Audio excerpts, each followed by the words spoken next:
Welcome to the Wednesday, January 9th meeting of the Falmouth Conservation Commission, and happy 2013. I can say it because I just got back from vacation. Somebody said that you're not supposed to say it after the second or third, but I wasn't here then.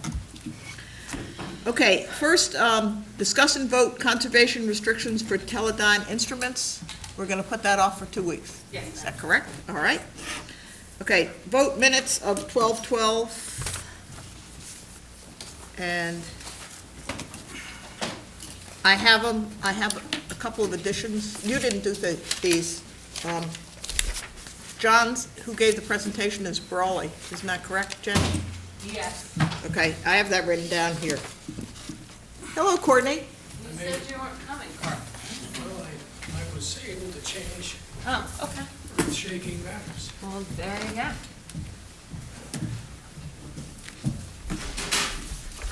You're supposed to come closer. Is to the town. Sorry about that. I know you don't like to be next to Somebody me call because me you don't out. like Yeah. to get sick. Did somebody call me out? We're over that. All right. We're over that. On page 3, is everybody with me? Yes. On page 3, under request for determination of applicability, under Seascape Association, Jen, Ma'am? it says Seascape Association. I don't remember what we did with this. You'll have to look back, but it says previously continued for an RDA. And it might have been previously continued, but we would have made a decision. Okay, I'll check. So you might have to look back at All that. right. Give me your notes and Yep, and I'll then take care of that. at the end,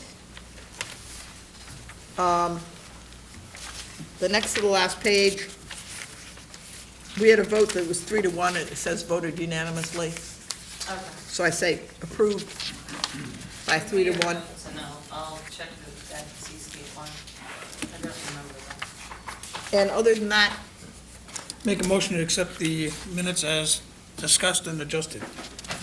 Second? okay, any other comments? Okay, all in favor say aye. Aye. All opposed? Unanimous. So moved. Okay, the next one is December 19th.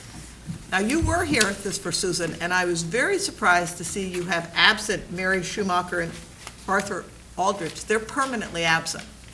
Well, I wasn't told that. Oh, I'm sorry. Okay. We should have told you that. And the only other thing is on page 3, when we were talking about vote orders of conditions, it's Charles Jeffrey and Veronica Jordan. And I say, Oh, I know. I want a new plan with the trees on it.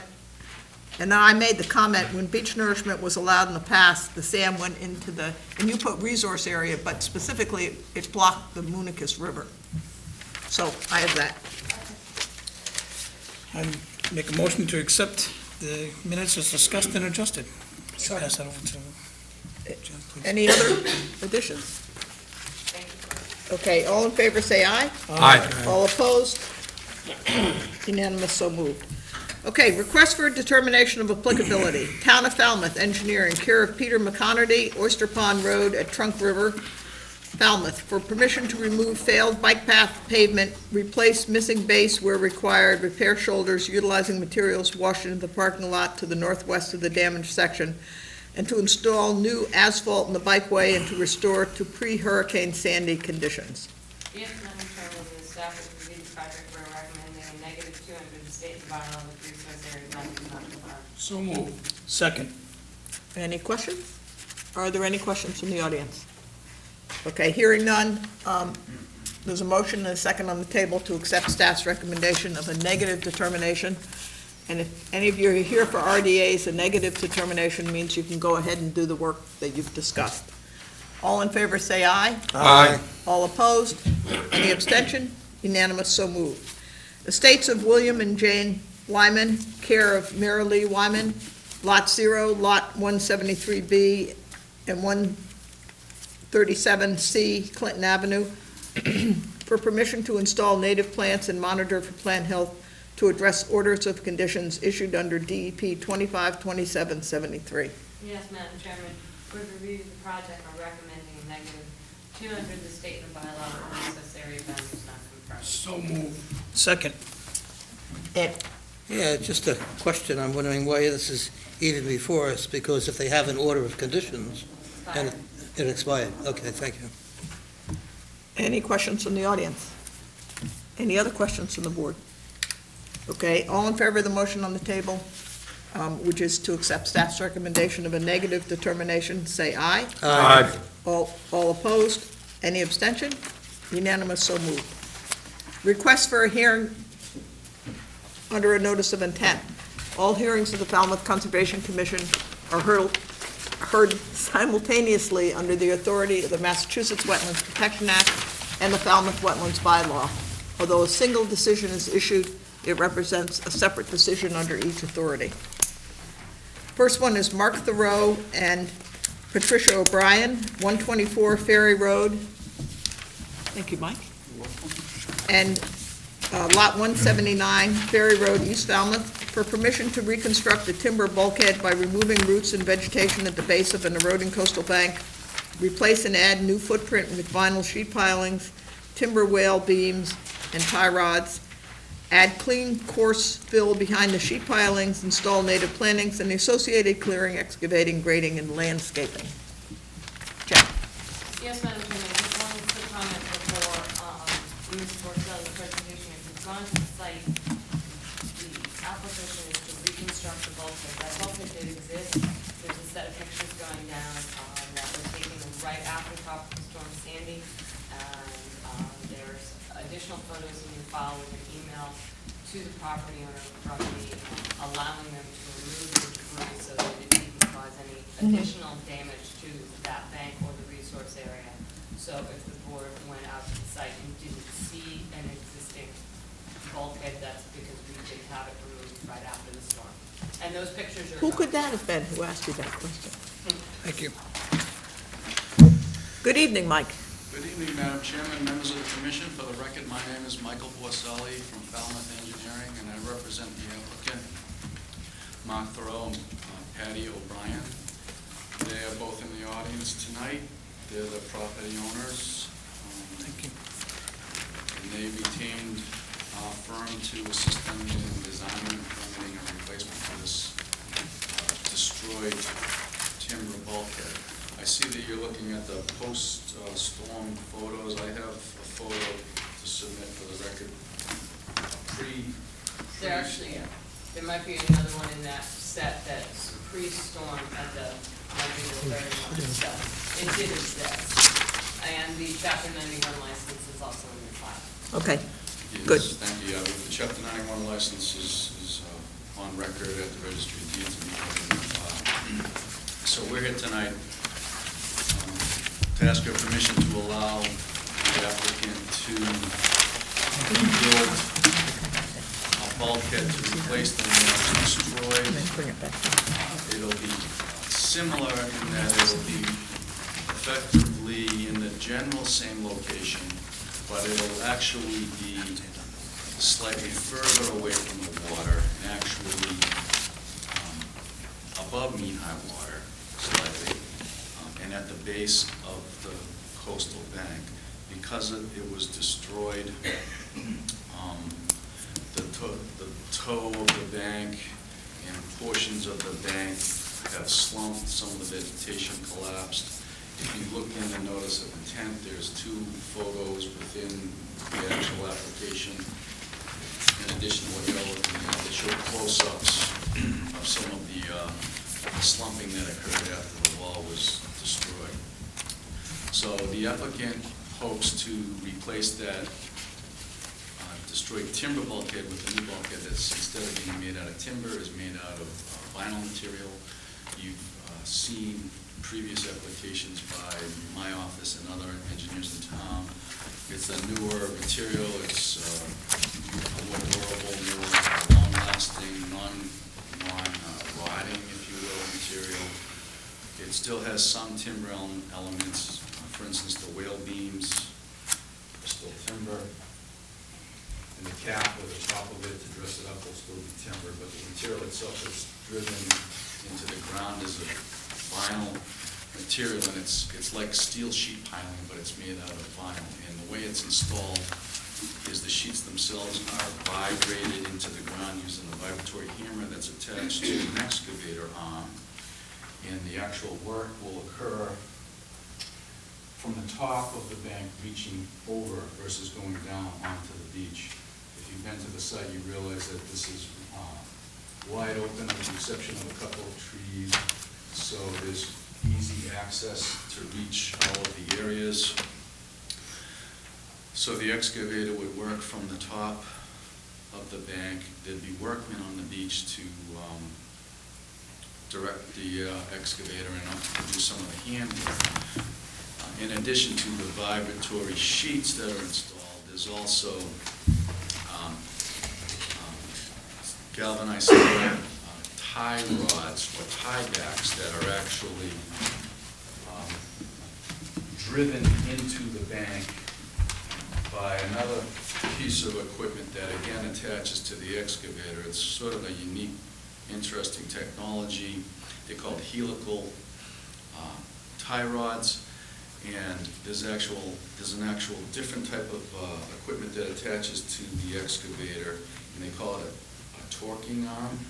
It actually So it kind of screws it in? Screws, so the excavator reaches over, they fasten the excavator arm to the end of this tie rod. It's like a big drill bit, if you will, and that spins and drills into the bank, under the ground, through the tie, through the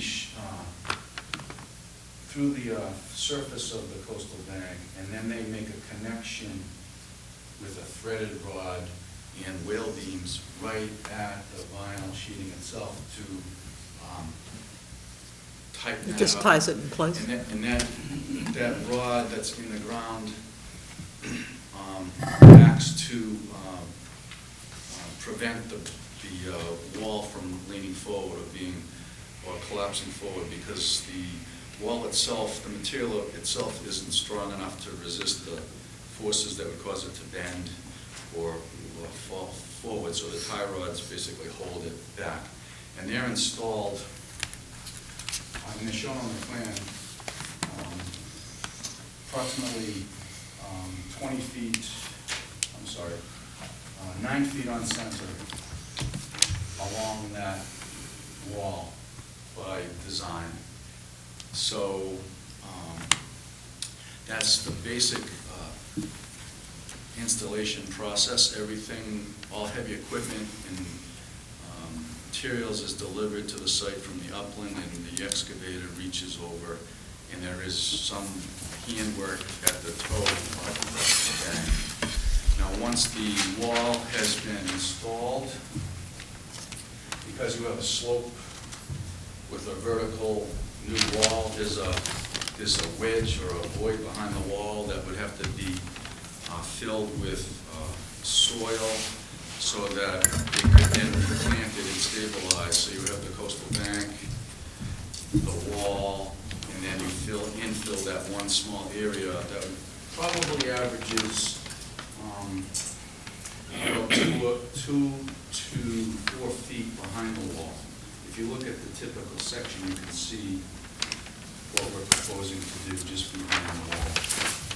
And then that area would be planted with woody, shrubby plant material.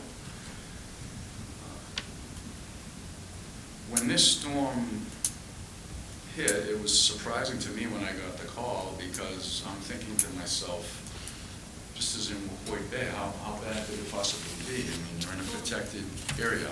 But because of the way that the property is oriented, it does have a significant fetch in one direction, which is off to the sort of the east direction. And there's a fairly wide expanse of Hoyt Bay, so I think it must have been towards the tail end of the storm. It's the tide.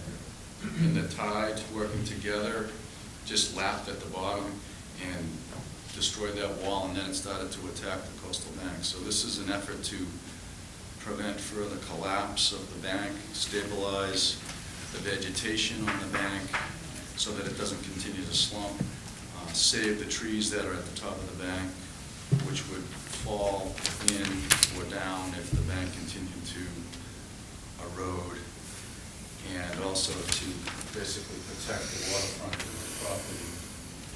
So on this plan, in gray, I'm showing the limits of where the bulkhead would be. The main section is here, and it has an average height of about 6 to 7 feet. There may be some places where it's slightly taller. It's proposed to wrap around and be flush with this existing deck, which is licensed, and then return back up along the side of these stairs. It's also proposed to return for a distance of 10 feet right at the property line. Adjacent to this property is a right-of-way, a ferry road.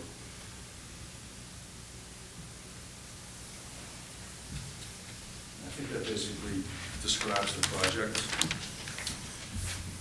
And I'm happy to answer any questions. Thanks. Mike? Jen? Who had this one? I don't know what it was. I might have, Oh, well, you don't know, so I'm gonna start with Tommy.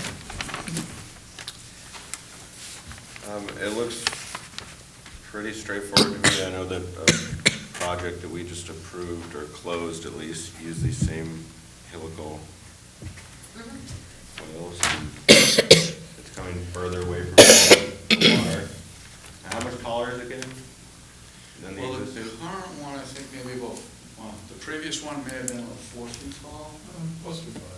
Closer to 5. So this is slightly taller. Like 3 feet taller? And that's mainly to anticipate any further collapse, and if we could stop any further collapse. I think hopefully this one ready to go, I think we can save it. How long did the last one last? Well, Previous one? I think the previous bulkhead had been there for 2 It decades. was fixed right after hurricane. Okay. It's fine with me. Mike? You're bringing in, by my guesstimates, like 100 cubic yards. You're going to have, I think I estimated about 88 to 90, so yeah, that's about right. yeah, you just can make sure that it's going to be properly managed. We don't want to see it going away. If you- The beauty of I guess the beauty of the project is that doesn't come to the site till after the sheet piling is in, so the sheet piling is in effect like a limit of work. It won't go beyond that. Even better than a silt fence. Can you move the tieback, if you have to help avoid that oak and cedar? Yeah,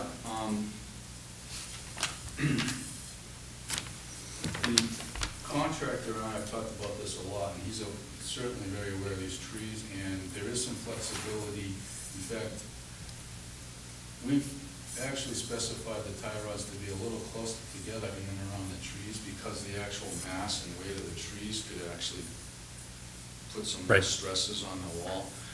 But the helicals will probably be driven into the bank in a place where they may not even interfere with the root systems. They'll Okay. be below. Just make sure you preserve that neat little bench. Don't let anything happen to that. I love it. I almost backed into it today. And then Madam I, Chairman, one thing, Mike, have, you chosen a contract for you? Contractor, yes. Cape Cod, Yeah, that's right. now it's your turn. excellent.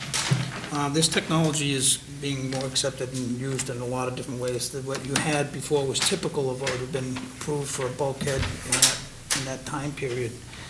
This, I have every confidence. I have been fortunate to have enough experience with these helical piles to see them not only do that tension, but also lift and directed drilling. And they stepped 8, 10, 12 helical portion of it, and the gauges that they use to see the twist and everything. I mean, it's not just throwing a rod in the ground. I am pleased at your notes on number 6, about the log, the torque log shall be kept by the contractor and such. That's just a really good thing to keep track of. In the future, when you go to do something, if you have to make a repair, you can reference that log. It makes a tremendous resource for good, solid information. I'm pleased that that's on the plan. The other little item that I had seen,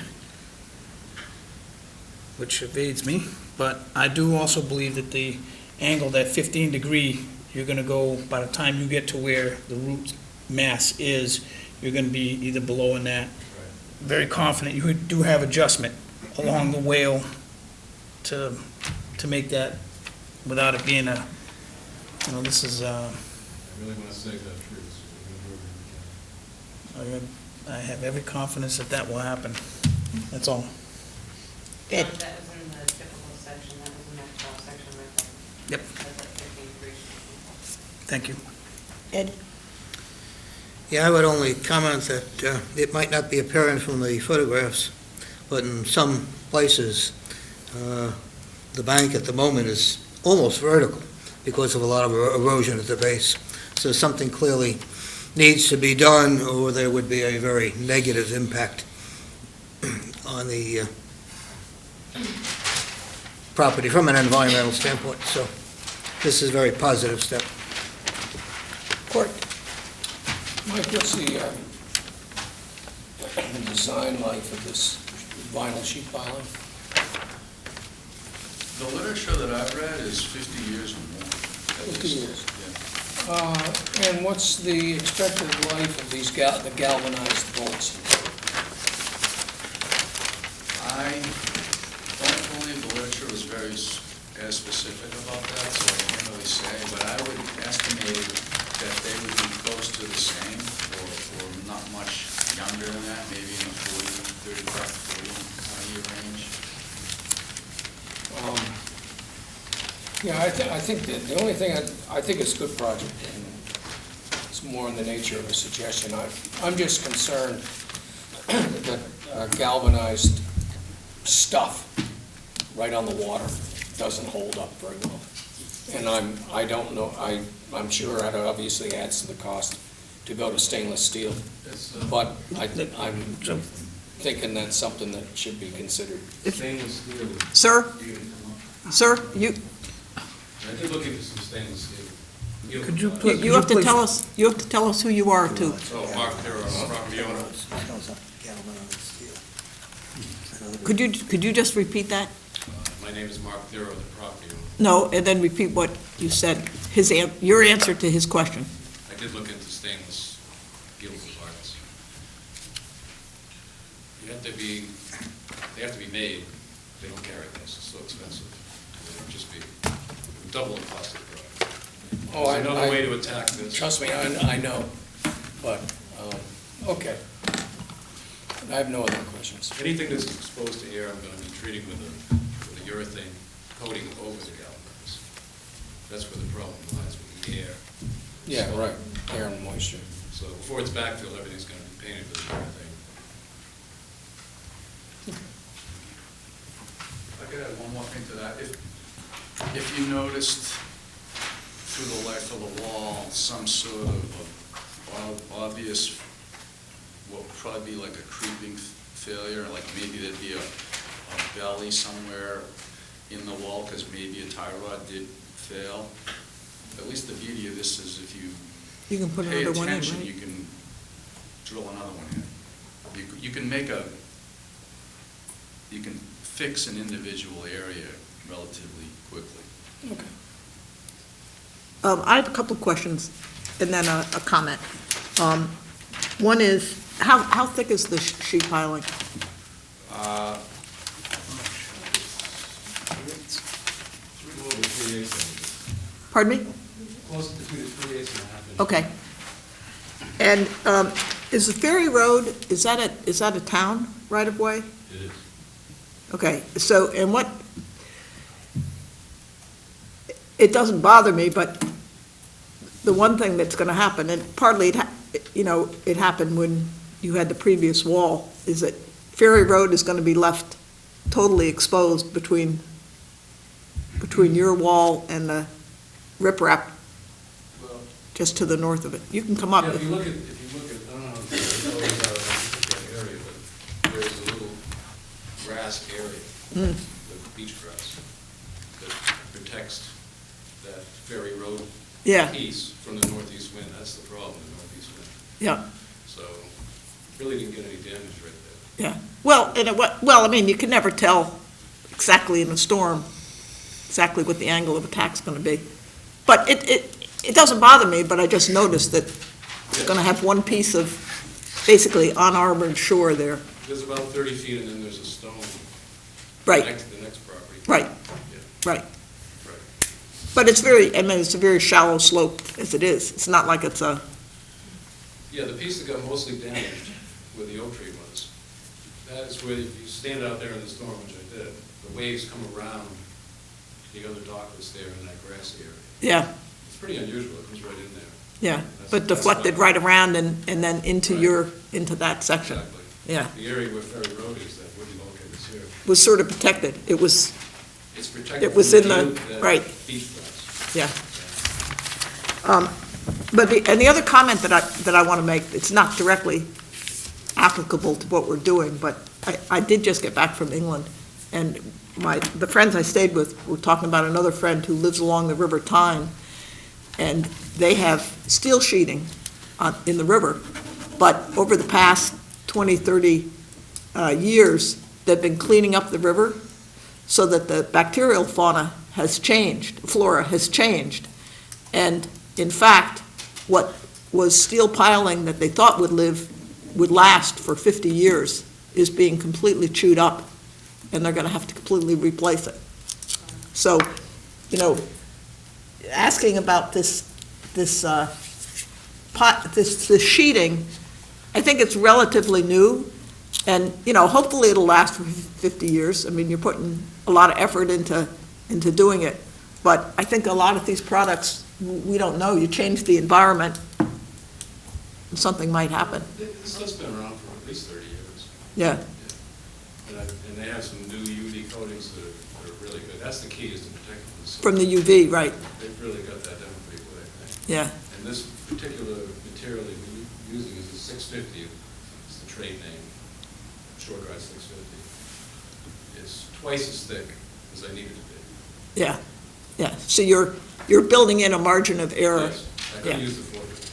Yeah, and you can, I mean, it is true, you could put additional tie rods in Right. if you needed to. I mean, theoretically, we don't need tie rods for 6 feet, Yeah, 7 feet. yeah, so it's another redundancy, yeah.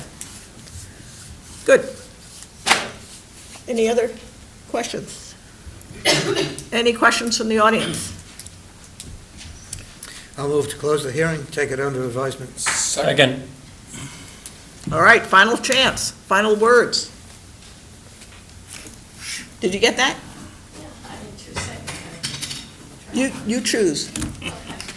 Okay, we have a motion and a second on the table to close this hearing and take it under advisement. All in favor, say aye. Aye. All opposed? Any abstention? Unanimous, so moved. Thanks, Mike. Thank you. Good luck.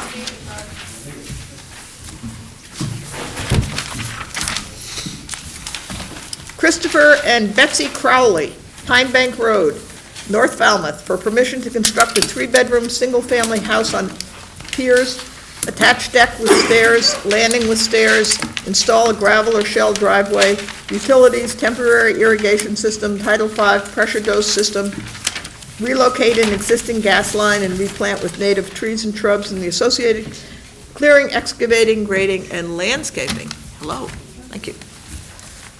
Jen? Yes, Madam Chairman.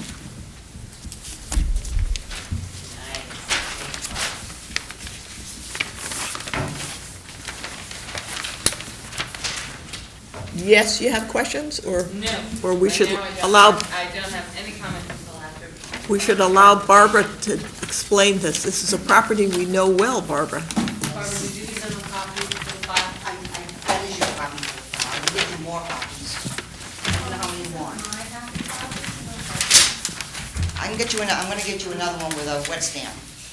Yeah. Scribble on that. Good evening. For the record, I'm Barbara Frappia with Warwick and Associates. This is a property, like you said, of which you're very familiar. It's an undeveloped lot.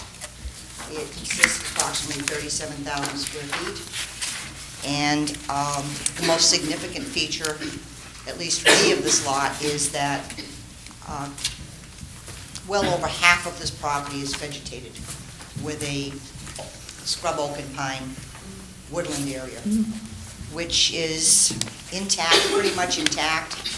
And the focus of this project is to construct a 3-bedroom, single-family dwelling and all of the appurtenances, but to keep as much of that pine oak woodland intact as possible. The resource areas on site are coastal bank, coastal beach, a little strip of coastal dune, land subject to coastal storm flowage, including A zone and a B zone. This is the house. As you can see, we have positioned it behind the FEMA V zone line. We're outside the 100-foot offset to the buffers to the top of coastal bank and or the dune. We are, however, within the Falmouth wetlands regulations velocity zone, the expanded 25 feet. We actually could have pulled it out of that as well, but as you can see, the farther we go back, the more significant intrusion we make into this wetland, into this woodland. Right now, we're looking at maintaining about 12,000 square feet of contiguous woodlands here. Another unique feature about this project is that the septic system is a pressure-dosed field, which provides for better virus attenuation. It meets Title V Board of Health and your regulations as far as separation from groundwater and setbacks. And the unique feature is it's underneath the dwelling. This house is up on piers, and so there's a lot of empty space underneath.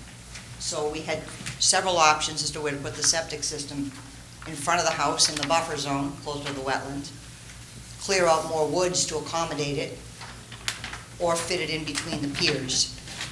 The engineers consulted, the civil engineers consulted with the structural engineer and has designed a system that will work underneath the house. Thereby, we're saving the footprint of considerable size. The other smaller aspects of the job are, there is an existing dirt driveway here that the applicants would like to maintain.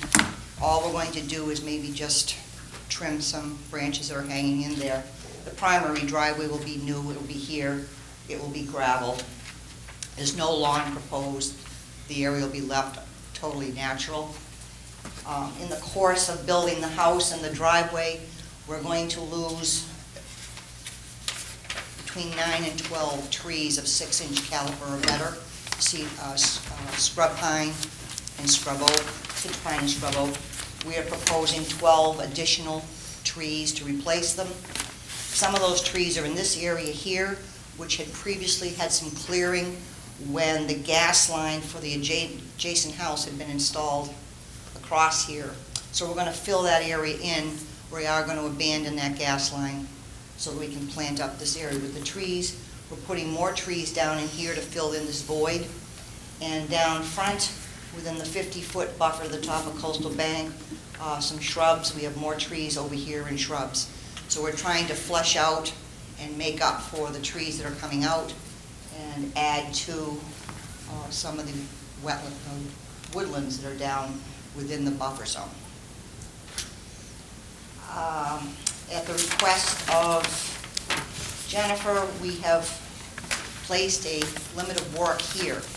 Although will be some work beyond that, but it will be, as I said, only for planting and for just trimming any branches that stick over into this driveway. So if you have any questions, I'll be happy to answer them. Thanks. Jen? I have a comment. Barbara, I had asked for the limit work before I saw your septic design. Yeah. That tank, can you bury that tank right there and not have that limit work that close Because if you look at the plan you just gave me. Yes, it's right, we can move, the tank is probably gonna move closer to the house, Jen. Okay. Ultimately. Yeah, because I just want to make sure you guys have enough room to work in that cedar, because like I said, I had asked for that before I saw the design of the Yes. septic. We can move the tank, and in Okay. fact, the structural and the civil are. Well, either way, working. just give you guys enough room to work, and if Yep. they have to take out that other cedar, you know, Well, we. so be it, just make sure Take out they, as few as possible. make sure they have enough room to Will work do. over there, so, you know, I'd rather have the tree, relocated other than hacking it to bits to try to get an excavator in there for the It tank. may be easier to do the Yeah. tank. So, another question I have is, and this is unrelated, is the Board of Health okay with doing that? I mean, Oh, yeah. they are great. I mean, when you first told me about the septic going under the house, I thought it was great use of that, I that talked space to, and- I talked to them before we even went down Okay. the road. And just so, you know, we're not back here. You said those little tree icons over by McGansett, those to replace the trees, so those gonna be cedars They're and gonna be shrubs? cedars, primarily cedars, but the other ones are gonna be shrubs, bayberry, that type of thing. Okay, so you have like 5 little, I'll work with you on that, that's fine. And, one thing, your deck, Yes. is that a little door off the deck? The deck, what you're looking at is deck.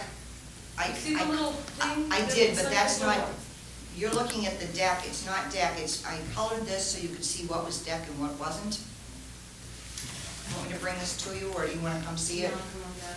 Because it's a little confusing. Looks like doors off the deck to me, Yeah, it too. looks like No, doors off the this deck. isn't- This isn't all deck. Here's the building. Yeah.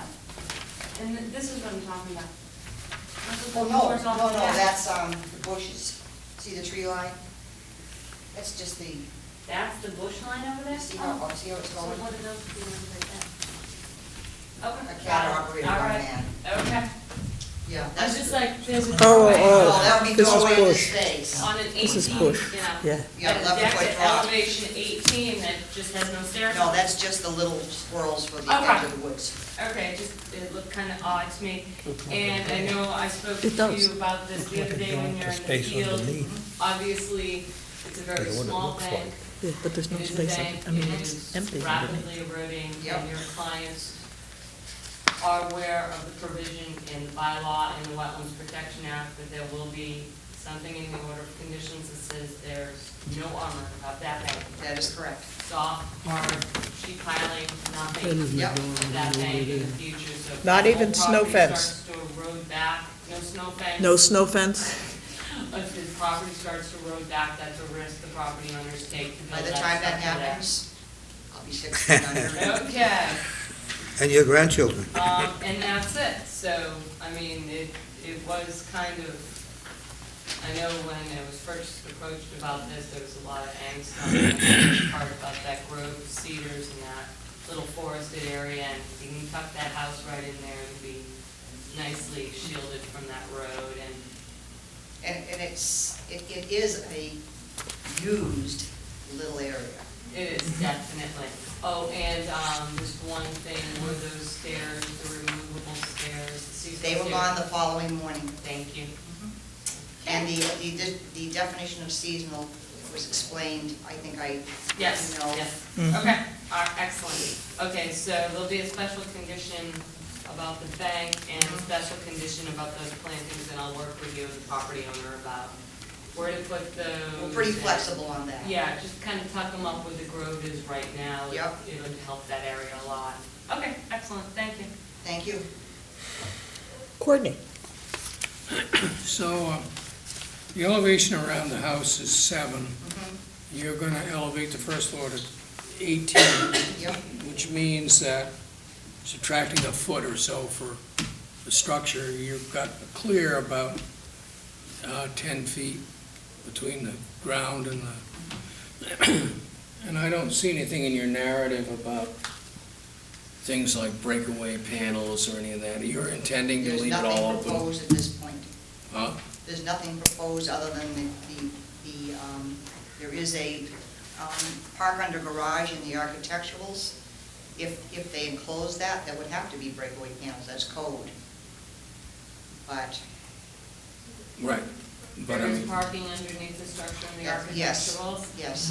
So So- is that whole area underneath? that's what I'm trying to understand, what you have there. In other words, Even the driveway it's just is here. open. In other words, right now, you're proposing this to be on piers and open. Open. I think what Courtney's trying to Would get, you like a copy of the architecturals? Would that help? I would like to see them, yeah. All right. and Barbara, Yes. I Do you think, have a copy I think of what the Courtney's file, trying to say is that we are approving this with open pilings. If you intend to do anything else other than open pilings, we would like you to come back and tell us that. There you go. Exactly. Well, I mean, obviously, the garage section is going to be enclosed, and I didn't think that that had to be called out as specific, and it has to be breakaway because that's building code. Why are you, if it's all open, what difference does it make? Well, if it's enclosed, What's enclosed? the garage section, But you see, we didn't know that. We don't know where the Yeah, garage that's- section could is. I ask Mrs. Crowley? I mean, why do you need to enclose it at all? Hi, I'm Betsy Crowley. You can have it, you can talk. Betsy Crowley, the owner. It was our intention to have it all open, all breakaway. There's a difference between breakaway and open, Yeah, that's what they're saying. Oh, All, nothing underneath. all open means you just have pilings, you're not You're not putting any enclosing vertical anything. pieces. Right, you just have barn board, and it, whatever the water comes in, the sides go off. That's right. That's breakaway, those are breakaway panels. It was. I, All I thought open that would be the means- breakaway All panel. open means we can look Oh, really? all the way. okay, I Like the have to house tell to you the that north, I the east to the east. truly Right. This is all open. intend to have the garage section, that one section where the garage is here, enclosed with breakaway. I mean, I Again. guess I'm trying to understand, if everything else is open, what difference does it make? because you need to have a secure place to put your car and your stuff. Do you? Stuff is what's. The stuff is what the Stuff is issue what is with gets breakaway us. panels. Yeah. So if I propose them, you know stuff is gonna go in there.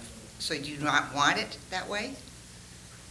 It's sort of a two-edged sword. This commission has approved breakaway panels in Yes, you certain have. specific, site-specific circumstances. Yes, you have.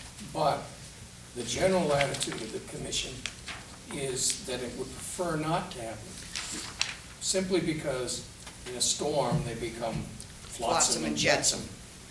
Do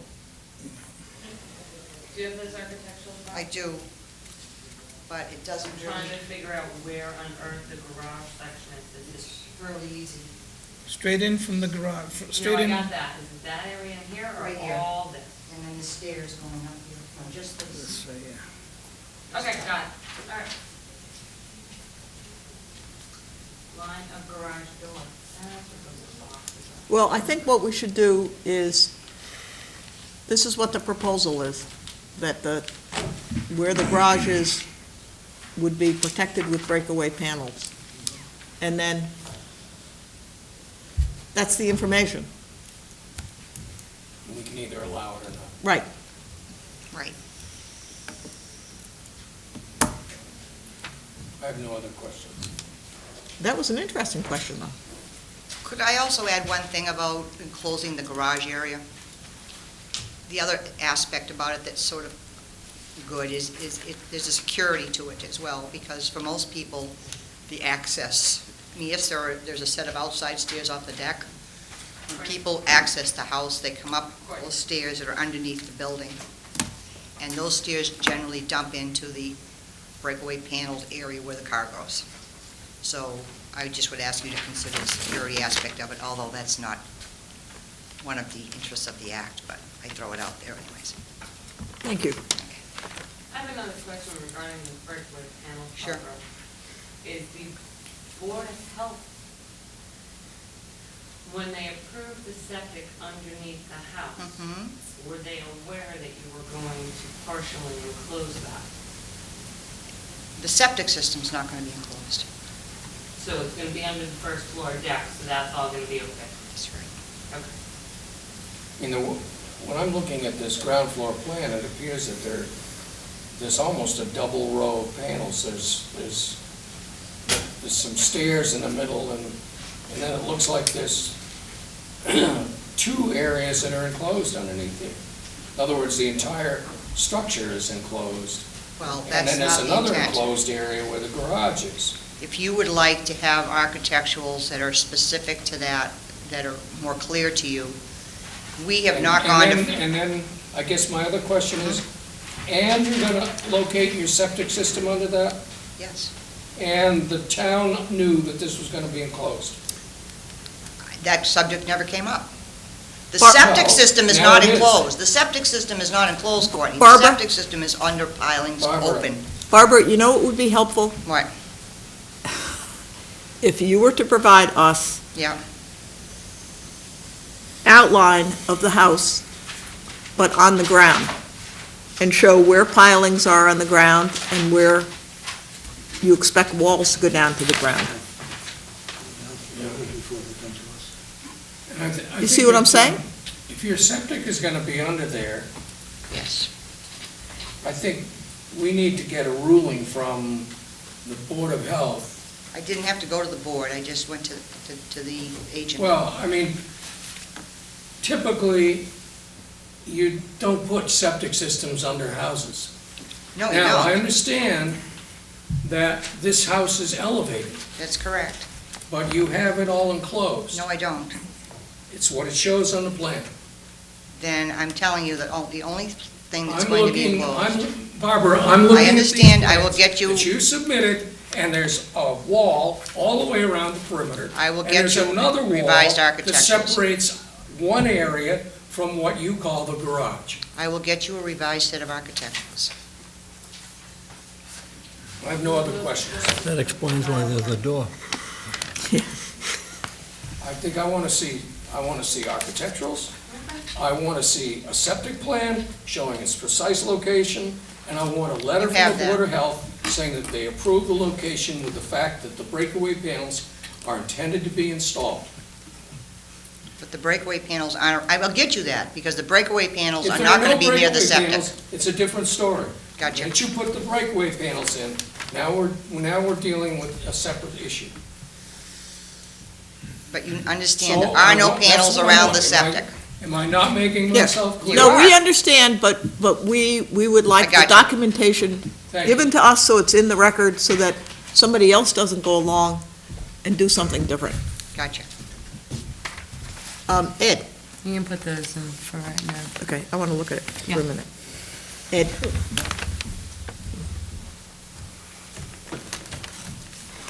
Oh, they are there. Unless you want to get rid of breakaways. It is a door. I think it just needs to be, Who asked about that? more clearly depicted in the architectural, I think that's all. the fact is that we've done preliminary architecturals because this was something, I think if you remember our conversation, to see if this would be What is that open? something that the board would like. 10 feet high? And so we didn't get into a lot of Yeah, no, I think detail on it's- the architecturals and rack up that bill. Yeah, just clarify the architecture. Will do. Where those vertical walls will be. Yep. Or proposed, and so they have a better sense of what's going on. Will do. And I Well, want- the I septic want the- design was the plan that she handed me today. That's So I have the septic design, it's not on your. It was plan, submitted it's submitted just- today. It was just submitted on. And I want a letter of approval from the board, For it now. Okay. no, from the Board of Health to locate the septic under Underneath the a house, structure okay. that has enclosed panels. I don't care whether they're breakaway or not, it's enclosed unless it's a store. Okay. Okay. Ed? Yes. One other thing related to septic, and I don't want to say too much, but generally, we see some kind of reserve area. There is a There reserve is, area. back here. The plan, it's not, unfortunately, it's not on the plan that we had in our packets, but Oh, there was show one it. submitted. There is a reserve area. There was a reserve area It's on, showing.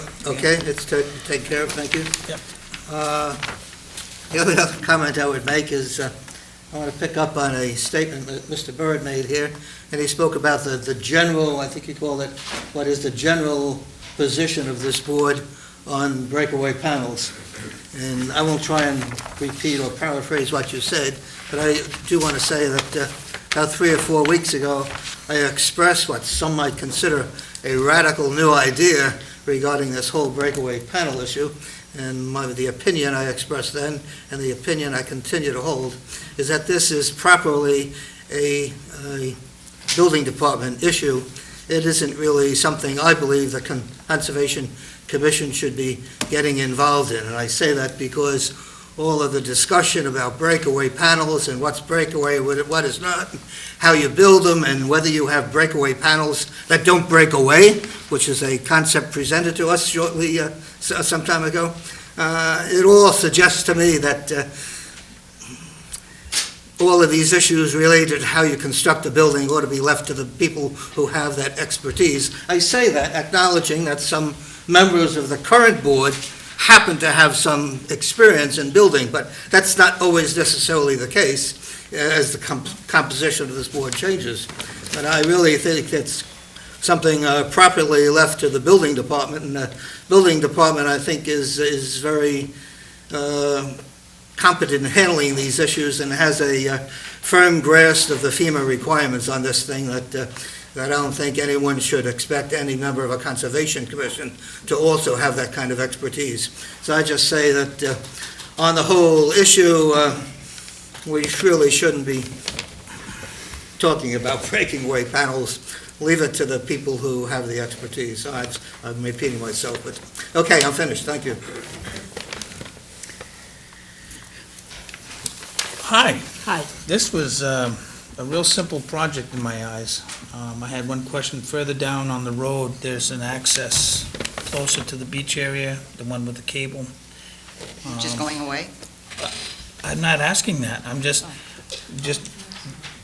that's going to be used, I would imagine, and the staging area would be all in that general area to the north of the structure itself, is in that clearing, is where most of your activity, you guys parking, the lumber deliveries, that type of thing. You're not going to be going down the footpath.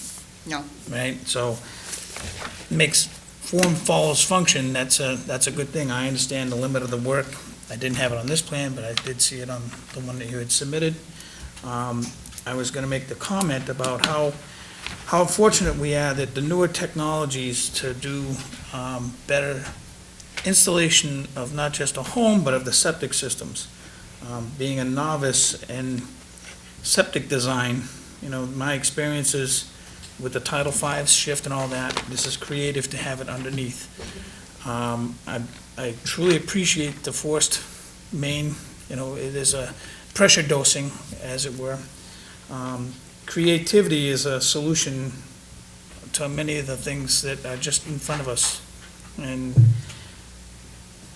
not delving into the rest of the structure at this moment in time, I think the architecturals that are a little bit more clear for people to understand would advance this in a very positive light.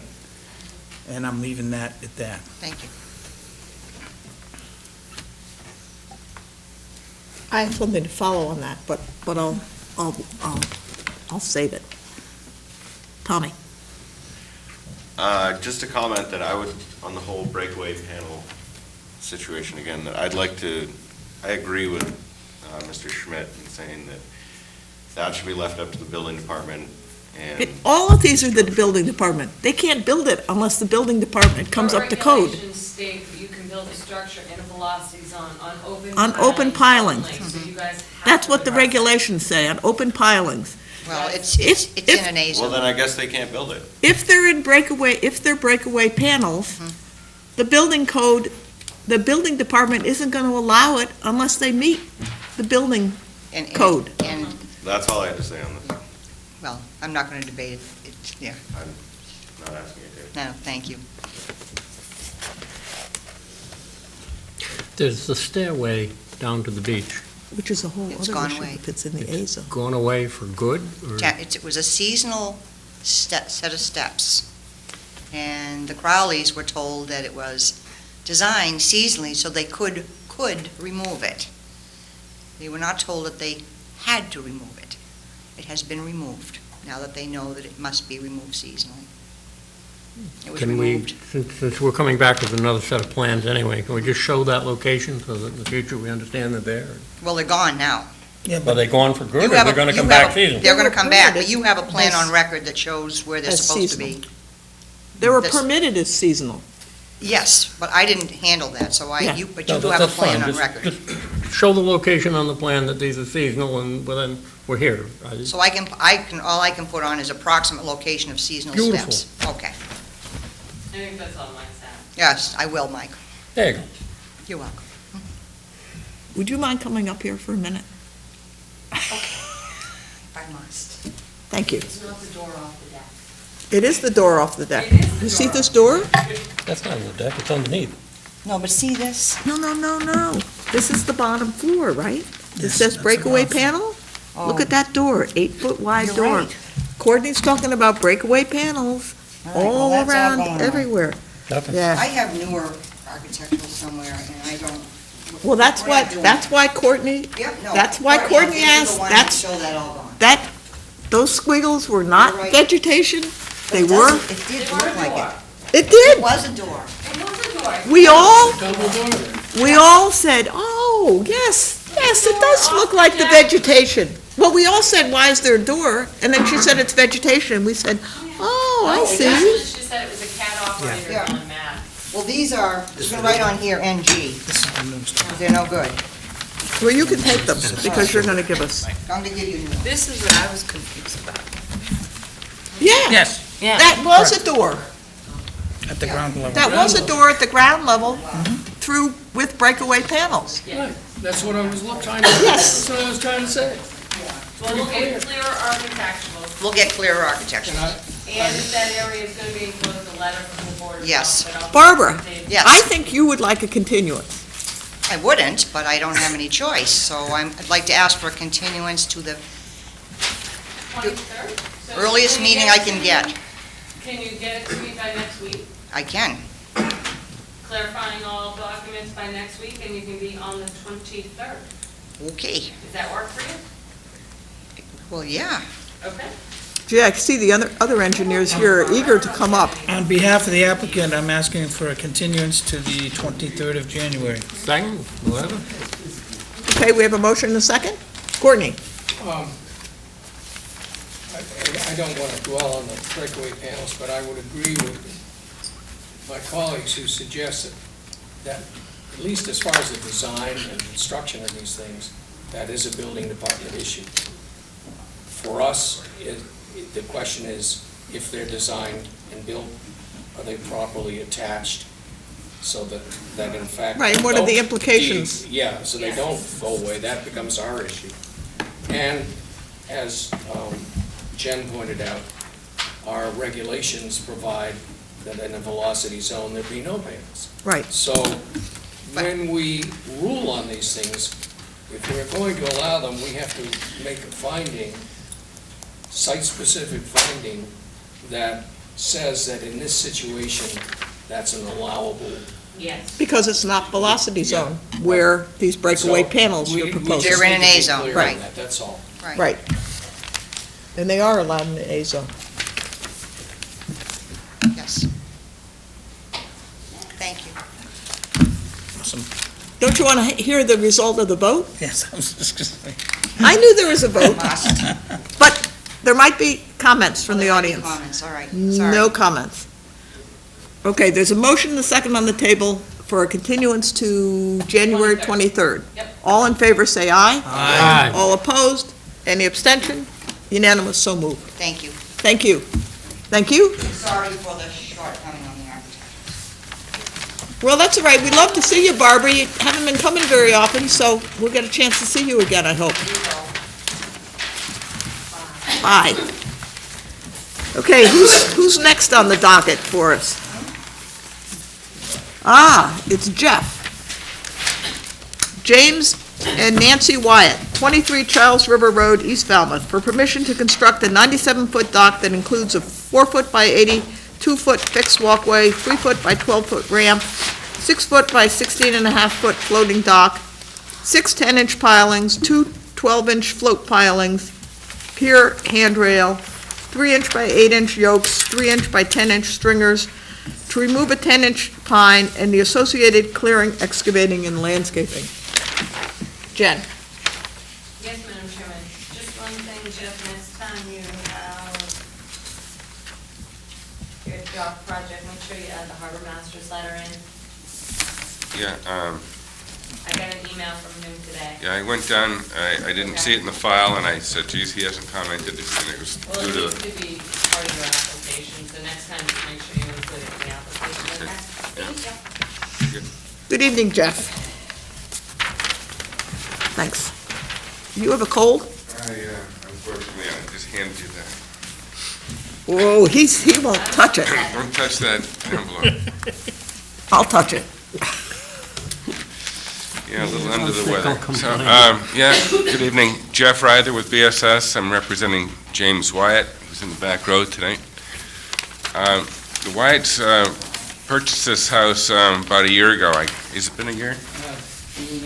June 8th. Well, not quite a year. Yeah, and they,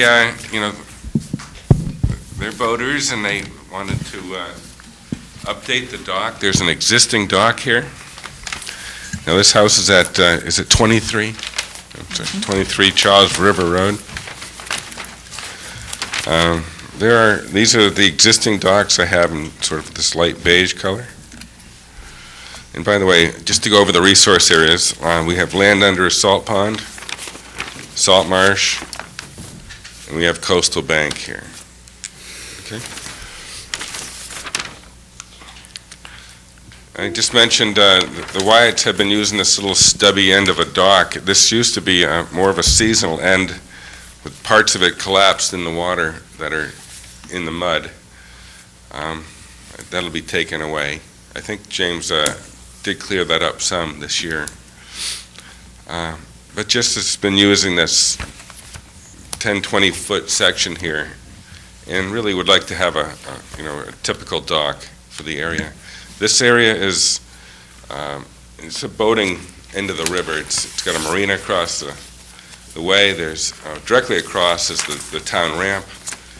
Every house has a dock here. It's congested with boats and docks, I may say. We do have this one thing that makes this project work is the change of a mooring. It's mooring number 12, owned by the Swains, and that's going to go down to mooring number 14. And there's a letter in the notice that describes what's happening here. And this opens up an area between these two moorings to site this new dock. So we'll be taking away the old dock, that little stub, and then putting in the typical dock. Now this is elevated over the marsh with the lateral access, the grading over the marsh, 10-inch piles at 16 foot on center, coming down to a ramp and float at just under 100 square feet. And here is the winter storage for the float up here. It's at the end of this little drive.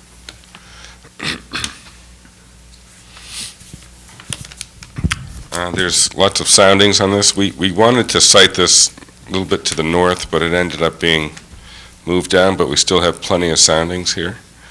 So we have about 5.5 feet of water at low tide. And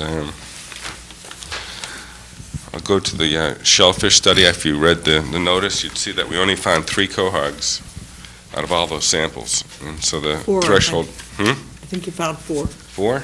Yeah, but that's all right. Okay. It's way under the threshold of 1 per 9 square feet. Therefore, there's no mitigation proposed at this point.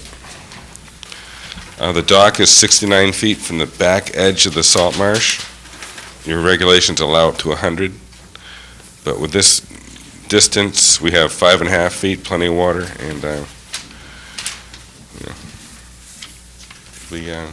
be an outboard a boat here with at least one of maybe two outboards, I'm not sure. Two? Yeah. It'd be twin engine outboard. Two engines on the boat. It'd be about 24 feet or so. What else? We went over the resource areas.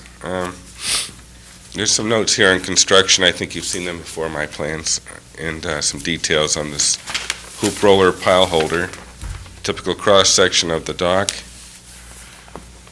and the profile. And I'll take any questions. Thanks, Jeff. Okay. Jen? Okay, Jeff, first of all, that existing dock, not licensed or permitted, correct? Didn't find anything at the registry. Okay. But it may have been permitted at one time. It dates back to probably the 50s.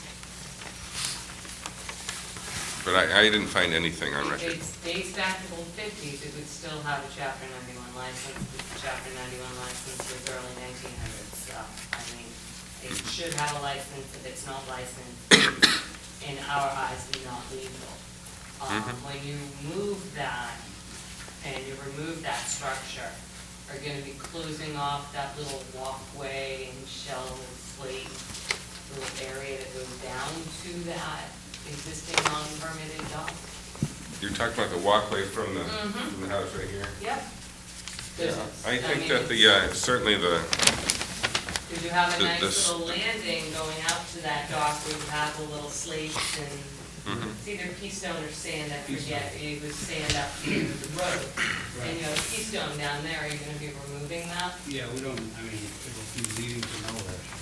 Okay, so we'll probably have to plant that just so it doesn't erode down.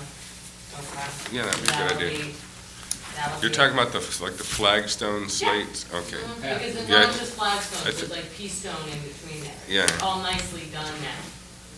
So we'll need to just clean up that area a bit, once you take the little dilapidated structure out. There'd be no use to have that area there, so it would be nice to just plant that, so there's no erosion in that area down to Eel River, in that area. Is that agreeable? Yes, no problem. Everybody? Yeah, okay, Yeah. that's good. And just my other question is the winter storage area. I'm trying to remember when I went, I have to park across the street from the property. Isn't there a big shrub area? I know when I walked down the little sand flagstone, it opened up, so it's in that open area behind that kind of shrub row that you're gonna put the float? Well, there's two places up there. There's one that's grassed, is that right? Yeah, because I parked across the street. And then there's Because I couldn't figure it out. there's a parking area for two cars in width. That's over here. But we wanted to move it up. Oh, so I was across the street, okay. I just saw a little sign that says parking for shelves. But that's additional parking. Yeah, It is additional parking. Yeah. okay, I rent that space so that we have enough room for everybody to park. okay, just so I get that.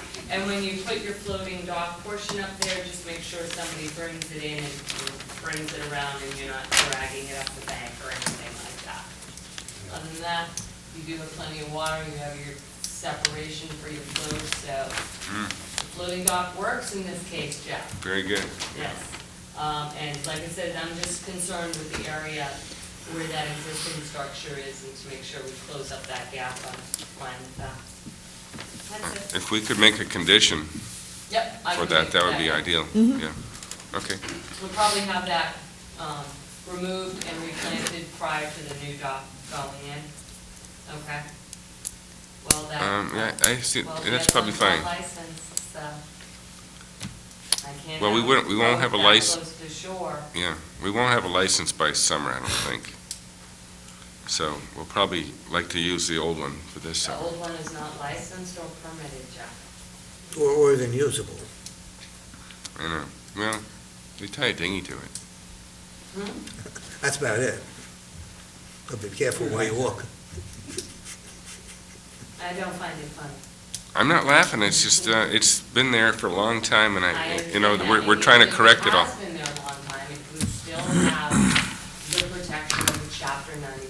I understand. If you'd like I've been doing this just as to walk long as everybody in here, next so. summer, prior to doing the new one, I suggest you find a Chapter 91 license for that structure. If not, I don't know, it's not my issue, Yeah. Jeff. Well, I mean, it kind of is, because this old dock, if I tried to license that starting today, I wouldn't see it for almost up to a year, because that's the pace they work You don't want at. to license it, I'm just sorry. pull it out. Pick your battles, Jeff, don't, I want to Don't- get rid of it, but I mean, Maybe it has a license.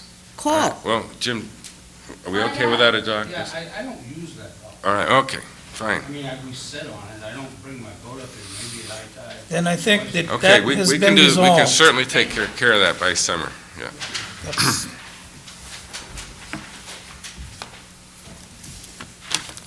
Okay. Ed, would you like to start? Questions? Question, I have no questions. You no, have- son. You have no questions No, at this I'm point. satisfied. I'd just comment that, yeah, pulling it farther south is probably a pretty good idea, because they'll avoid otherwise some potential traffic issues with Right. Edwards Boatyard, which is right across the harbor. That's a crowded little spot with a lot of boats coming and going and turning around, so this will free up some space there, and I think that's a positive.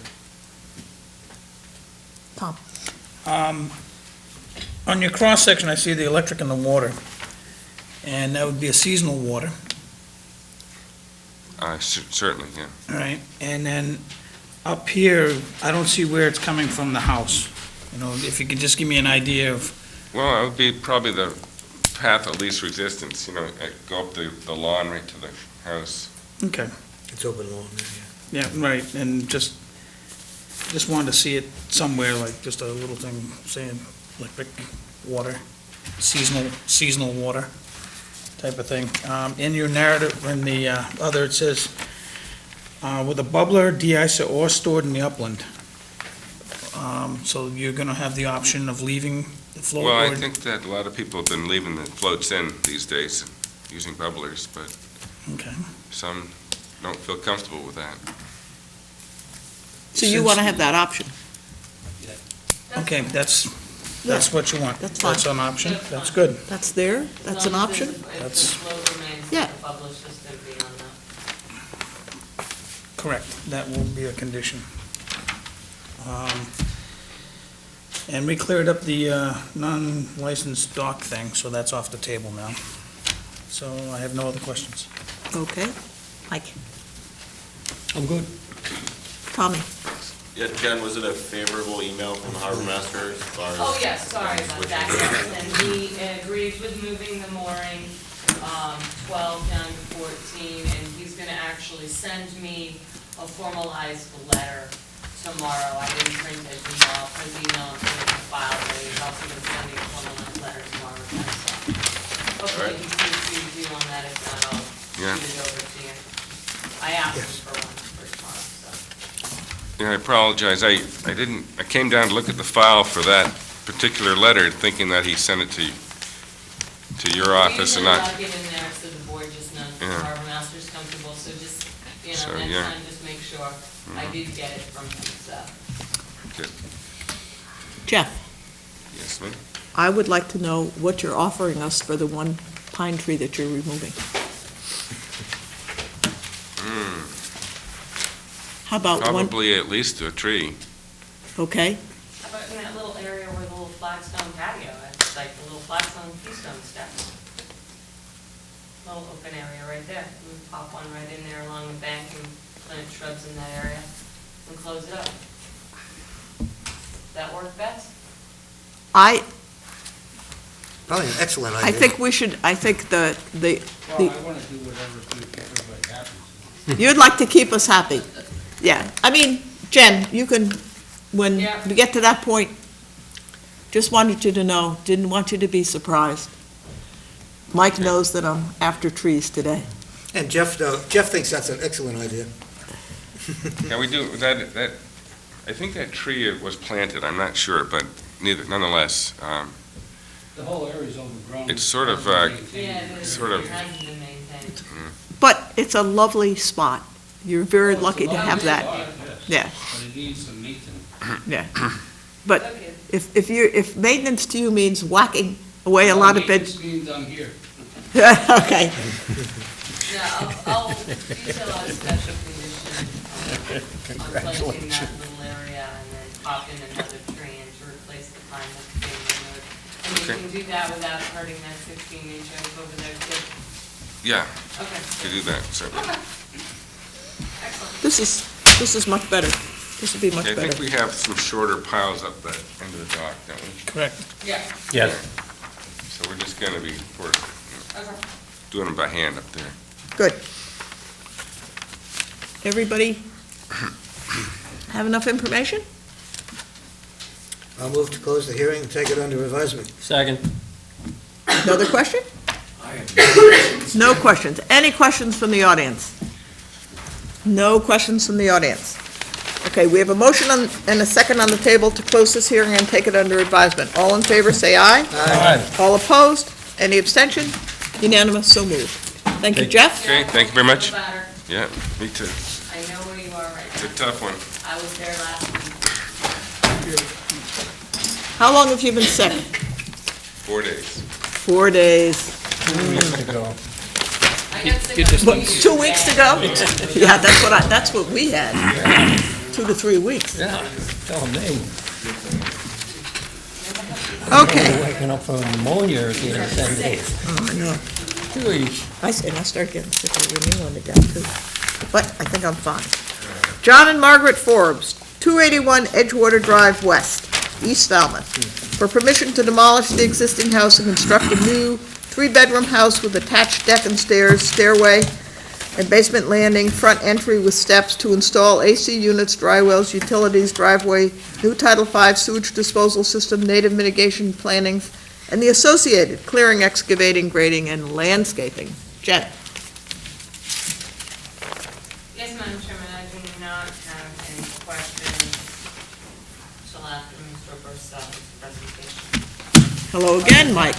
Mike is really, you got it, you all had it. Because I checked at 5, They came in at like 6:45. I was getting a complex because all the other ones had them, but my two projects. Oh, no, no, the only one that had them was Jeff, the other two didn't, they all came in rapid fire at the end.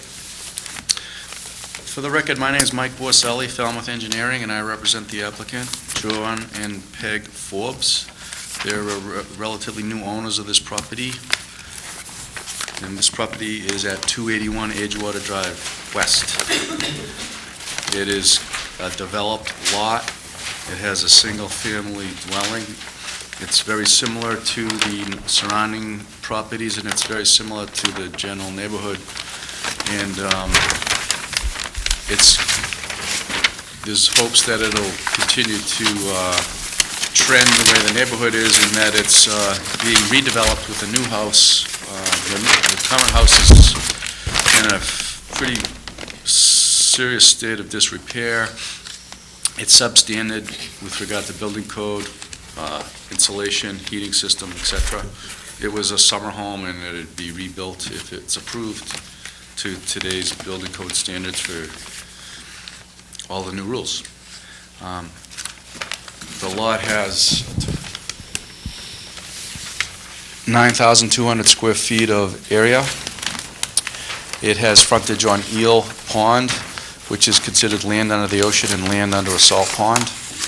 There's a narrow band of salt marsh, and then there's a non-eroding coastal bank that's been delineated on the plan and staked in the field.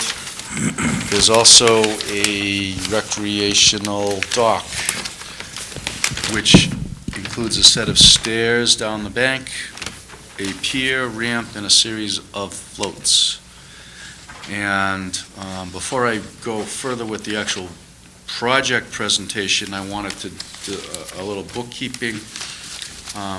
Jen had called me yesterday to ask for the status of the dock licensing and permitting, and we were able to get the Chapter 91 license off the registry website, and we were able to dig up an RDA that approved it back in '93, and Board of Selectmen approval. Makes everything so much easier.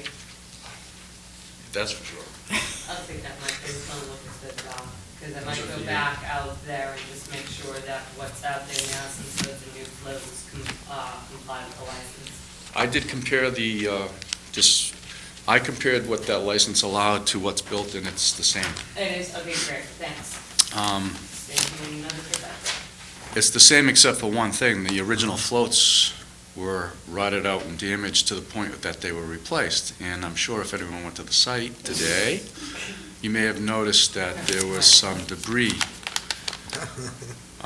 which included styrofoam, flotation, and old timber framing that is in fact the remnants of the floats that used to be in the water.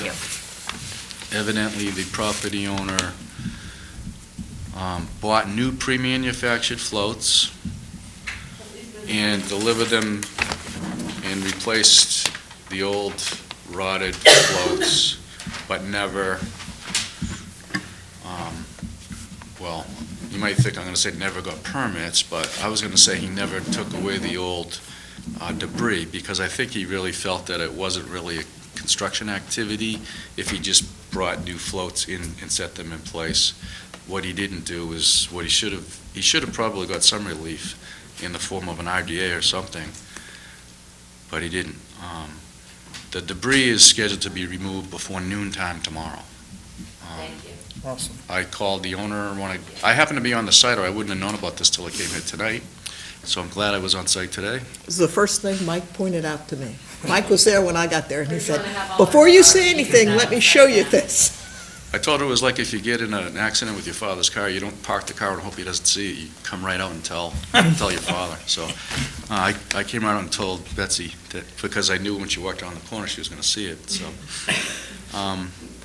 anyway, He knows how observant I am. we didn't hire, but we recommended a local contractor who's going to come and remove all that by hand and bring it to a landfill. Now, as far as the project goes, the project is to demolish the existing single-family dwelling with, I believe it has 2 bedrooms, and replace it with a new single-family dwelling that is bigger, and it has 1 extra bedroom. For that reason, and also for the reason that the existing septic is in conflict with part of the new house, there's a proposal for a new septic system that is shifted further from the water and the wetlands, and it has capacity for 3 bedrooms, and it'll be 2 trenches, a tank, and a distribution box up by the street, all more than 100 feet from the top of the coastal bank and the salt marsh. When this house was designed, it was actually designed backwards. By that I mean we had a limited area available to provide the required anticipated mitigation planting, which in this case would be 3-to-1 for any increases in footprint. So we kind of did a trial and error design of the footprint with the architect to make sure that we had room on the site to provide the 3-to-1 mitigation planting in the A zone, and in areas that were more than 10 feet from the new house, which is what your requirements are. So after a couple of iterations of the design, this is the design that does that. So if you look on the plan, you'll see that the light green areas are all the areas available, and there's a slightly larger area provided than 3-to-1 by a few square feet. The other improvement that the applicant is proposing is the current edge of the house is approximately 8 feet closer to the top of the bank than the new structure. The new structure will be shifted back, and actually the closest part of the new structure will be a deck, not a foundation, and that's shown in this lighter brown color. And then 8 feet beyond that is where the foundation will be. The other benefit of shifting the house back is that in its current position, it's within an A zone. In its shifted position, it's not in the A zone, so it doesn't need to meet the FEMA standards for A zone. There's no proposal to cut any trees. So there's no requirement for mitigation planting because of trees being cut, but I neglected one section of your regulations because it's not very common. And that section of the regulations, I believe, says if you have more than 1,000 square feet of proposed mitigation, then you need to provide, I think, one tree. And we didn't propose any trees on this plan, but we're happy to work with you and provide tree mitigation to meet that section of your regulations. The driveway that serves the house is out by the street. It's not in either an A or B zone by design because we didn't have any more room to provide mitigation. So we specifically designed it so that it's a half-moon place for two cars. And it's outside both A and B zones of the top of the bank. We're proposing dry wells. They're shown on the plan. I believe that's it. I'm happy to answer questions. Thanks, Mike. Jen? I'm glad to see the house is moving away from the top of the bank, especially since all the disturbances out there. And the plans that you gave us, Mike, is odd little, I mean, I get where you're planting along the bank, but up along the edges, that's gonna be maintained like that? Well, yes, it's, I mean, you've got kind of this Well, odd configuration. I think you're, Yeah, well, what we're proposing and the notes on the plan say is these areas, any areas that are shaded will have 2-gallon size woody shrubs 3 feet on center in staggered rows. So in these areas where it's very narrow, it might only be one row, and because there's no room to stagger. In fact, they may actually, when the ultimate landscape plan is developed, it's likely that there'll be more planting here. they are having a landscape plan developed.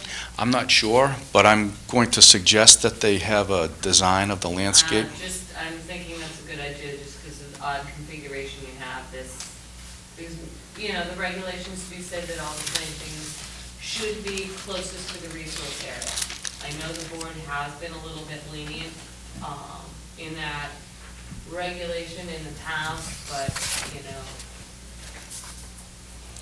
they're Right. only gonna allow so much.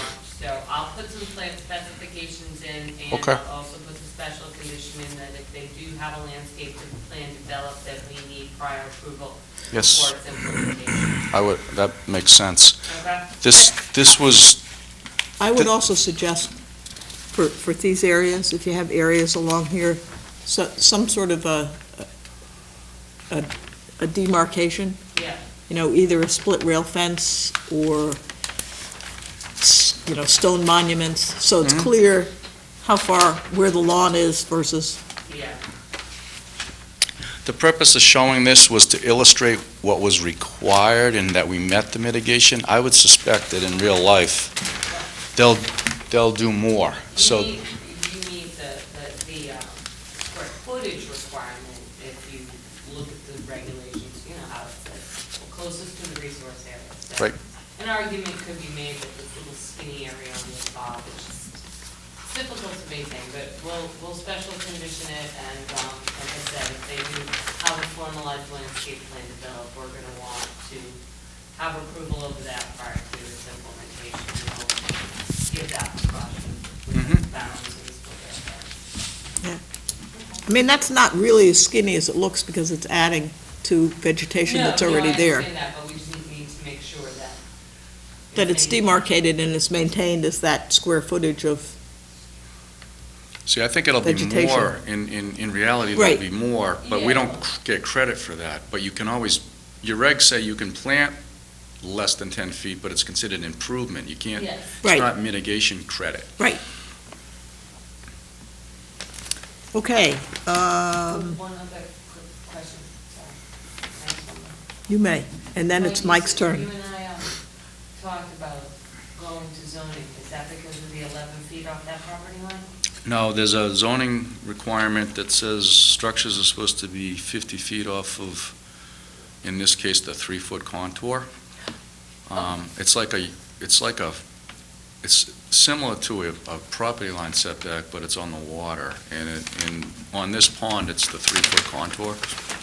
And we have to go to the Board of Appeals for a special permit, and it's pretty routine because we're modifying a non-conforming structure, because the existing structure is less than 50 feet. And the Board of Appeals routinely approves these as long as you demonstrate that you're not becoming more non-conforming, and we're becoming less non-conforming. So I would expect. So you need it, they require it anyway, even though it's sort of a rebuild. Yes. I mean, they'd let you rebuild in the same footprint, and in fact, this is even better.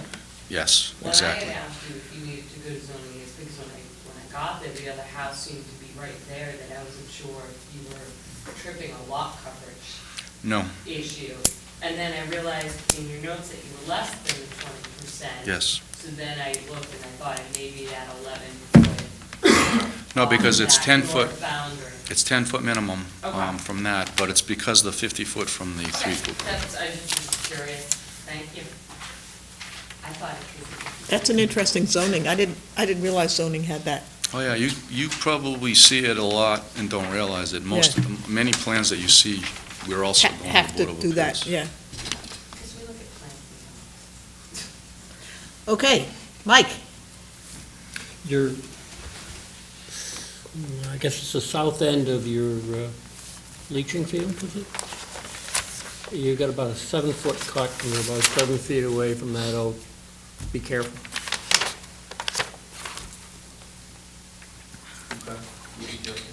South part? Yeah, You got a 14-inch oak, pretty nice looking. Yeah, a pretty nice looking oak, and that's a 7-foot cut more or less. I see the oak, yeah, right there, okay. Be careful. Yes. There's no intent, there's no expectation that tree is not intended to be No. removed, but we have, if you'd like, I can put a note on the plan, or condition it. It's shown. Yeah, it should be, You guys Jen. are there, I don't think anybody Condition wants it to knock for- it down. So, I'm happy to let's put go a on. note, Already on it. Yep.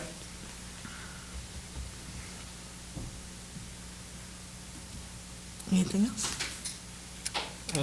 The foundation for the house is a wall, is that a crawl space, or is that a full basement? full basement. Full basement. And that's one of the reasons they shifted it back out of the flood zone. They were hopeful they could have a full basement, so we moved out of the flood zone to do that. So you're moving a good deal amount of earth here to get this thing done. Think about how Excavating, you're gonna get in and out of there, that's all. well, it'll be all, work your way out of the room, so to speak. Right. And start digging, and there's little room to stockpile, so it'll have to be loaded on a truck and hauled right away as you dig. Just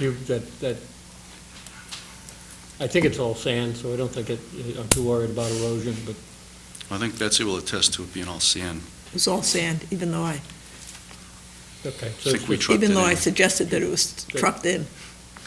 I believe it was all sand. All the walls of the big deep hole were all sand. I'm good. Okay, Tommy? No questions. Tom? no questions. Ed? I'll make my usual comment on projects like this. I always feel very positive when a plan comes in and you're moving back from the resource area, and it makes it very easy. Thank you. No questions. Well. Move to close the hearing and take them. Second? Courtney made a motion to close, and Mike made a second. And before we take the vote, are there any other questions from the board? Are there any questions from the audience? Okay, motion on the table to close this hearing and take it under advisement. All in favor, say aye. Aye. All opposed? Any abstention? Unanimous, so moved. Thank you. Thanks, Mike.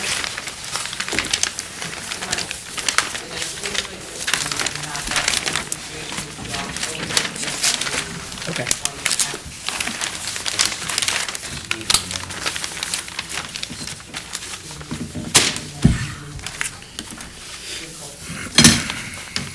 Okay, request to amend the existing order of conditions.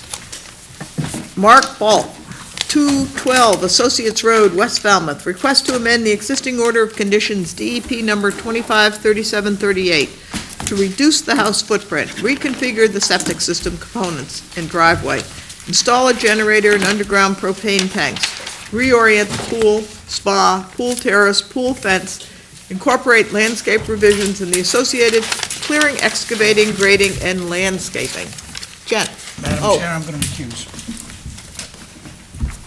Got that? Jen, any questions?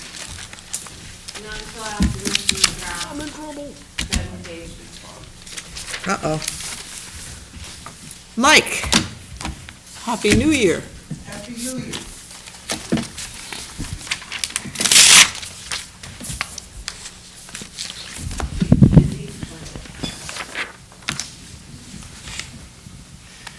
My name is Michael McGrath. I'm a registered engineer and registered professional land surveyor. I work for Holmes & McGrath. We prepared the plan and the request for the amendment.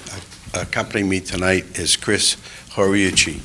This particular site is located on Chappaquiddick Island. This is a Chappaquiddick Road, which is the entrance road, and it comes in and forms a T with Associates Road. This project is at the easterly side of the intersection, if we consider Chappaquiddick as going to north.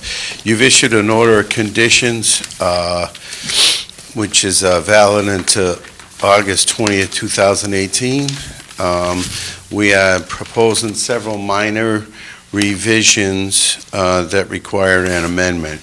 The first thing is the house is slightly different in size. It's a total of 267 square feet less, which is not significant on this particular plan.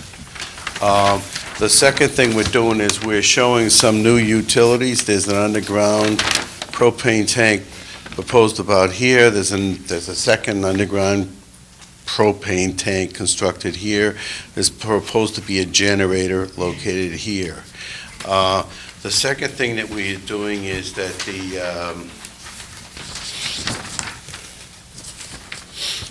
the septic systems have been, components have been reoriented in that there were some significant trees here that the owners wished to save, so the components were shifted slightly. The proposed pool has been completely different. The approved plan, I think Jennifer's right, it is a busy plan, and it's been revised several times. I brought a cropped portion of what was shown before, and nothing more than a Xerox of one of our previous colored plans. Okay. I'm sorry. The cord's not long enough. What was approved before was that there was a triangular shaped terrace, and the pool actually is oriented this way. The fence for the pool followed the limit of work down and then came back. And what is proposed now is completely different, reconfigured rectangular pool, more in line with the house. There's a spiral over this edge, and there's an endless pool edge that's shown here. The original work limit line came down across. This was modified as part of the order. We planted this, but it actually came over here and then ran down here. You have a regulation that says we can alter a portion of an A zone as long as we apply for it and you issue an order. And instead of having all of this area lawn, we have submitted a plan showing this is all vegetated areas. So we're giving up a lot of area that's between the original work limit and the proposed fence, and there's a landscape plan that shows all that. So this is a pretty simple amendment.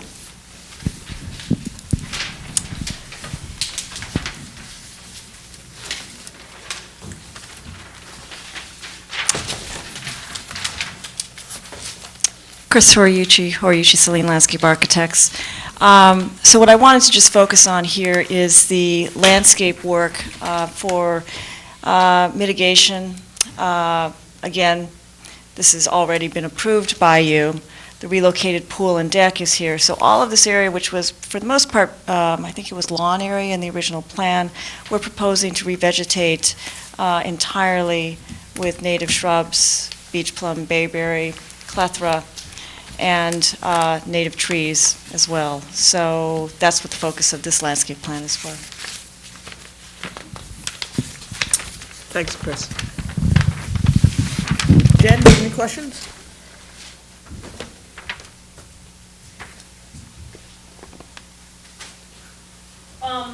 No questions. The only thing the board's going to need to consider is whether or not you'll allow the temporary alteration of that A buffer zone to build the pool instead of having them remodel the pool to pull it back. Your regulations say limited work which may temporarily or permanently alter resource bed when conditions may be permitted. You don't have to require anything. You just need to Yeah. deliberate on whether or not it's I mean, the compensation is there's going to be a lot more vegetation put in there.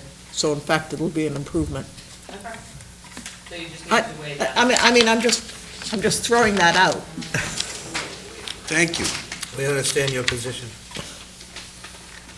Well, it's, Yes. We can and discuss it, And we but- probably agree with it. right, but One more question. Chris?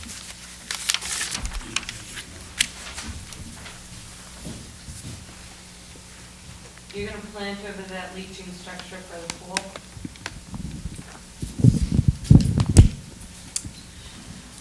Outdoor shower, drip strip, the flow diffusers with the stone around it, everything. This is the reserve area here, and this shower is actually a deck. So there won't be any elevated structure above that. This, right here. I'm sorry. Where were you just pointing this? I was looking at the. You're talking, this here No, I'm not is, talking oh, about I'm sorry. that. I'm talking about just south of the spot area. On Mike's plan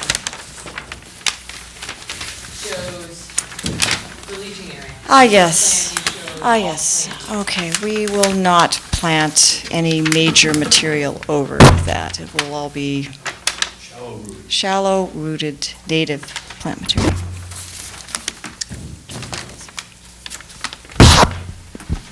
So the shrubs you have, you're not going to plant over that area? I'm just trying to How say- deep is that going to be, Mike?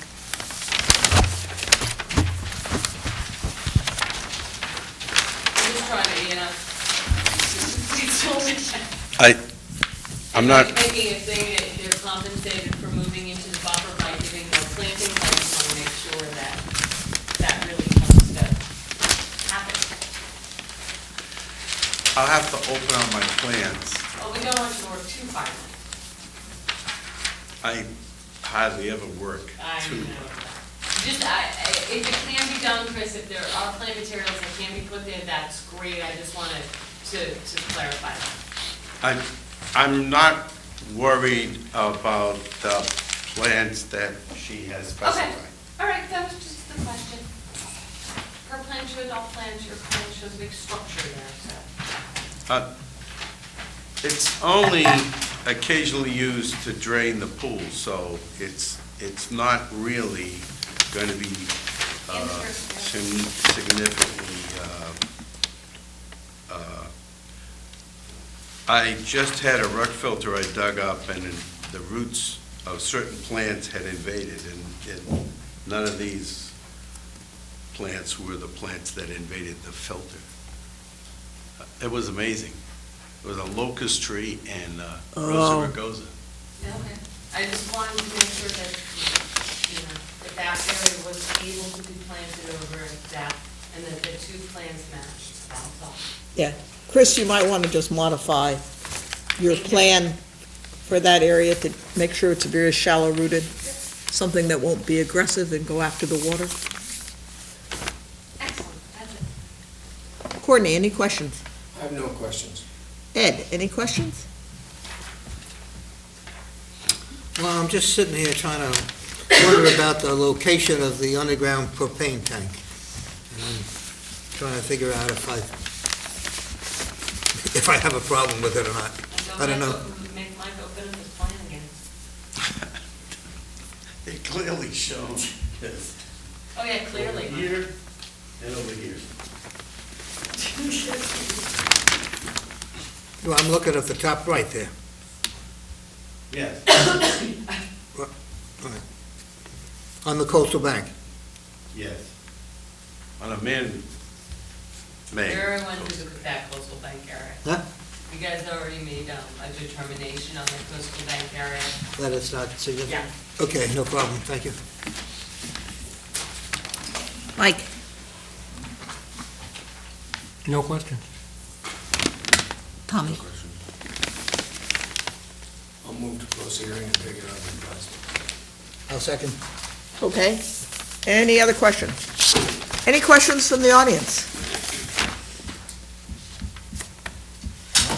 All right. Thank you. Motion and a second on the table to close this hearing, take it under advisement. All in favor, say aye. Aye. All opposed? Any abstention? Unanimous, so moved. Okay, one item left. If I might have lost my agenda. Thank you. You're welcome. Happy New Year. Do you notice that nobody came for the coal for the last meeting before Christmas, and everybody came to today's meeting? Did you notice that? I think they're catching, I think they're catching on. Discussion of adjudicatory hearing for 85 Associates Road. Yes, this board issued an order of conditions for 85 Associates Road to build an addition. Remember, Tom, you looked in the garage and the toilet there. We had a Right. big discussion Yep, about BSS the was the engineer. Yeah. Yes, BSS was the engineer. Tennis courts in front. Yes. Right. Of course, in front, there's, that order of conditions was appealed by the butter. It went through the process, there were some interesting Chapter 91 issues associated with the property, those were cleared up, and the DEP issued a superseding order of conditions affirming your decision, meaning to allow the addition to be constructed. The butter has requested an adjudicatory hearing through DEP. So basically, they are appealing DEP's superseding order of conditions to the adjudicatory level.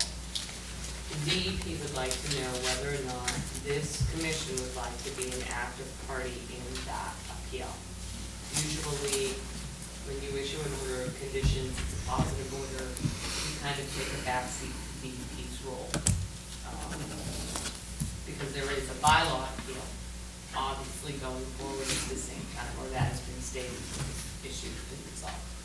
I told DEP, Pat Harris was contacted by one of the attorneys involved, and we decided that we would ask you if you wanted to be an active participant. Usually DEP will CC us on all the correspondence that's going back and forth, so we have a complete file, so we do follow the case at that level. But if you would like Pat or I to represent the board at those hearings in Boston, you need to let us know. Is there any benefit to us doing that? Is there any? Yeah, I don't see, in this Yeah. particular case, It's not a benefit, it's a coastal, they're arguing the coastal bank issue on the property, there was that landform there. Yep. And that's basically what and that DEP is. has supported our decision. DEP has supported your decision. And, We yeah, had good findings as well, Yeah. so I don't see it, yeah, I don't see it I'm necessary comfortable. for us to. That's fine. And There I are think, cases. and I'd comment, it costs a few dollars, not a lot, but it's more legal expense to having somebody go up there, so. Yeah, that. Well, in time, or your time, There, yeah. yeah. So it's a couple of dollars we can In save this the town by particular saying case, no. yeah, I mean, there may be cases where You do it want is to be appropriate, enacted. but this is not one of them. Okay, Okay? excellent, that's it. Motion to adjourn. Second. All in favor, say aye. Aye. All opposed? Any questions from the audience? No. Unanimous, so moved.